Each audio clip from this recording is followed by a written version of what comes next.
Buenas tardes, desde la ciudad de Santa Fe, Argentina. Hoy nos encontramos para compartir el curso 3 del Diplomado en Neuroeducación con la temática Funcionamiento del sistema motor y su vinculación con el aprendizaje. Vamos a partir de la idea de cómo el cerebro aprende ese movimiento y dónde reside el éxito de este movimiento o de este acto motor. Por un lado, tenemos la organización del sistema nervioso como un ordenamiento que viene ligado al desarrollo en equilibrio con el sistema motor, los niveles de control y secuencia de esos programas de movimiento planificados según patrones específicos. Por eso decimos, y también lo nombra Ana María Campos, que existe una estrecha relación entre el cuerpo y el cerebro, entre los sistemas sensoriales y el sistema motor, lo que permite el aprendizaje y el desarrollo de las habilidades. Este sistema nervioso se rige, podríamos decir, por tres grandes principios. El principio de las secuencias motoras, o sea, hay un orden para ese movimiento. El principio del control jerárquico del movimiento, partiendo de movimientos de zonas más nobles a estructuras de apoyo, hacia las partes del tronco, o sea, una jerarquía en ese orden del movimiento, y también la capacidad, lo que llamamos el principio del procesamiento paralelo, en donde simultáneamente se pueden dar diferentes tipos de movimiento en ese acto motor. Encontramos un aparato incitador que tiene que ver con la motivación para hacer ese movimiento y para la realización y organización de la respuesta motriz, en vinculación con el agente de ejecución, que es quien ejerce ese movimiento. Y ahí encontramos músculos y fibras nerviosas que inervan y dan origen a la respuesta motora, en la que está involucrada la neurona motora periférica. Entonces, vemos que este acto motor, para que llegue a responder con una acción tan compleja como es el movimiento, identificamos distintos componentes en los cuales va a permitir el aprendizaje motor como resultado también de una práctica. Entre ellos encontramos el elemento de la operación del sistema motor, o sea, los músculos como efectores del movimiento, las neuronas motoras que ordenan y comandan ese movimiento, pero también incluye la planificación y control, si no sería un desorden y no respondería el principio que anteriormente habíamos mencionado.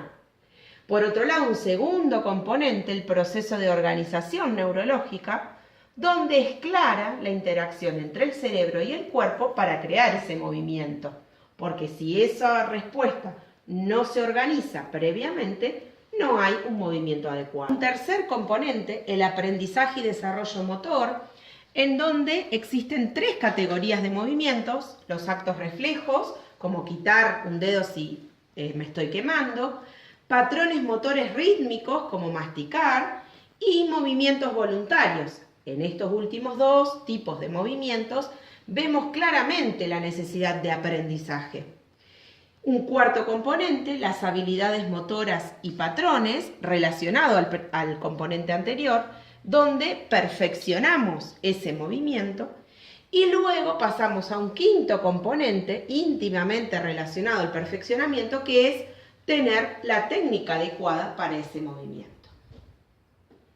Entonces, el acto motor o el movimiento que produce el cuerpo, podemos decir que tiene pilares y estructuras. Dentro de los pilares tenemos la sensibilidad, los sentidos, por ejemplo la vista, el aparato vestibular que permite la orientación, el sistema piramidal y extrapiramidal.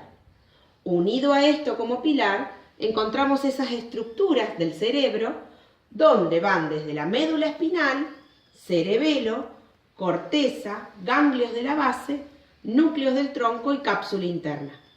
Como vemos en esta imagen, la corteza se divide de atrás hacia adelante en la corteza, que tiene que ver con el área motora, lo premotor, el área motora suplementaria y la corteza prefrontal. Por eso va a ir el movimiento hacia hacia adelante. Todo junto va a permitir la postura, el equilibrio, el movimiento. Entonces vemos que existen zonas cerebrales y circuitos neuronales que tienen participación activa en la interpretación y producción de los movimientos. Entonces, de esta manera podemos decir que el desarrollo motor es resultado de un cambio de comportamiento o conductas, en este caso motoras, relacionadas al proceso de crecimiento y desenvolvimiento del ser humano. Por eso el ser humano, desde que nace en adelante, combina organizadamente esas estructuras genéticas y biológicas como las que estamos estudiando con las psicológicas y sociales, teniendo en cuenta el crecimiento, o sea, el aumento del tamaño, del peso, de la estatura, la maduración y el desarrollo, o sea, la evolución en distintos principios y direcciones, teniendo en cuenta entonces los principios antes mencionados y las direcciones del desarrollo. Por ejemplo, podríamos decir cefalocaudal y próximo distal. Entonces vemos la perfecta interacción dinámica y recíproca entre el sujeto y el entorno que dan lugar a este aprendizaje motor. Existen entonces 3 marcadas etapas en el aprendizaje motor, donde vemos la etapa cognitiva, la etapa asociativa y la etapa autónoma. En esta también es indispensable el papel del educador, en donde va a intervenir en estos aprendizajes para que el individuo conozca el acto motor o el movimiento, luego lo asocie, finalmente tenga movimientos autónomos. Por eso es importante un programa debidamente estructurado para que sea ejecutado de forma sistemática, en donde es importante, por ejemplo, los ejercicios, los juegos y las actividades claras, específicas y con continuidad, que van a permitir al docente, educador o maestro un campo de acción más significativo para él y para sus alumnos y fundamentado en lo que verdaderamente necesita el cerebro para aprender, lo que va a desembocar en un mayor desarrollo físico y mental del alumno para lograr lo que estamos buscando, que es su aprendizaje. Por eso logramos planificar, ejecutar y evaluar los resultados alcanzados posteriormente.